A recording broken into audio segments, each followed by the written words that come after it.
Well, Doctor, what pressures do you think Conrad Murray was under as Michael Jackson's physician? Well, arguably, he came into a situation that was already disastrous. I mean, the history of Michael Jackson, I mean, pain or untreated pain, we don't know really much about his medical history, so he comes into a situation that arguably is over his head.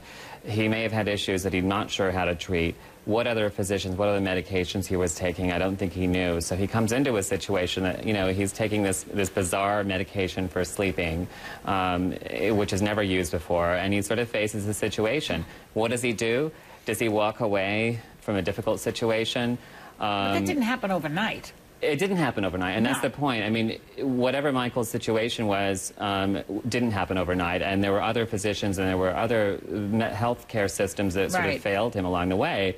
And now you have a physician who walks in, and arguably, yes, $150,000 is more than I make a year, as a general practitioner. So per month, that's even, that's crazy. That's crazy, but crazy money. It's tempting. It is when you put a situation where you have a lot of debt, and he was in a press in a situation, but I have no idea why he didn't sort of bring in other people. He bragged to a girlfriend about being Michael Jackson's doctor. We saw that. And even brought her to meet the star. Now, Judge, is that kosher for a doctor to bring his girlfriend to meet the celebrity and get it all mixed up like that? Is that okay? No, that's not a kosher hot dog at all. He stepped over the line.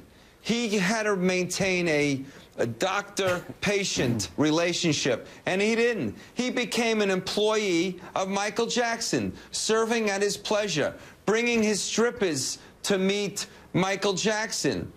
He started to have a vested interest in Michael Jackson liking him and approving of him, and he just gave out drugs to Michael Jackson. He ordered enough drugs for Michael Jackson to light up one of your Christmas trees in Rockefeller Center. Yeah. How much? 4 gallons of Propofol. It was an insane amount of drugs. And he was going to bring that to London for Michael Jackson's 50 concerts, which he wasn't going to be able to perform. He was on the phone with his girlfriends, while Michael was in the next room on Propofol. Don't you think, does that sound... That sounds really bad to me. Here's the guy inside on a medication that really should only be administered in a hospital with a staff around it. The guy is in the room alone on the drug, and he's in the next room talking to his girlfriends.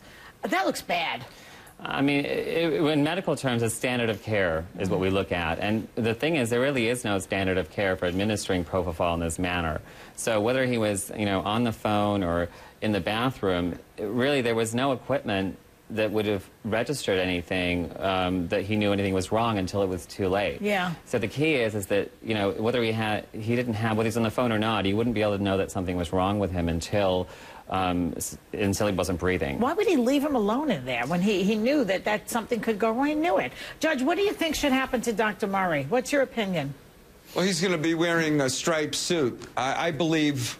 Now, the defense hasn't presented their case yet, but the damages that are being done to his character, to the way he practices medicine, he strongly deviated from the standard of care that should have been applied to Michael Jackson.